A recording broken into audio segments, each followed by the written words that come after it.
The first green village of Asia. নামটো শুনিছে চাগে আমাৰ নৰ্থ ইষ্টতে অৱস্থিত ওচৰ চুবুৰীয়া ৰাজ্য নাগালেণ্ডত বহুত ধুনীয়া চাফ চিকুণ ভিলেজ য'ত নেকি প্ৰায় ফৰেন কাণ্ট্ৰি মানুহবিলাকো বাহিৰৰ মানুহবিলাক প্ৰায় আহি থাকে ভিজিট কৰিবৰ কাৰণে পাৰিলে আপোনালোকে যাব অকণমান তাৰ বিষয়ে জানো আহক ধুনীয়া ভিলেজ যিখনৰ নাম খানমা ভিলেজ সেইখন আমাৰ নাগালেণ্ডত অৱস্থিত আৰু ই প্ৰায় কোহিমাৰ পৰা 20 কিলোমিটাৰ দূৰত য'ত ইয়াতে আপোনালোকে যিবিলাক দোকান আছে তাতে আপুনি দোকানী নাপাব তাতে আপোনাৰ ধুনীয়াকৈ লিখা থাকিব কোনবিলাক বস্তু কিমান দাম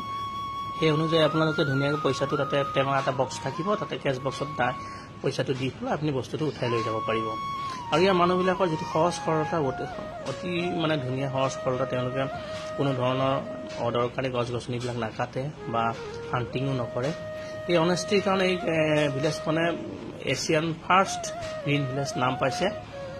যাৰ সহজ সৰলতাৰ কাৰণে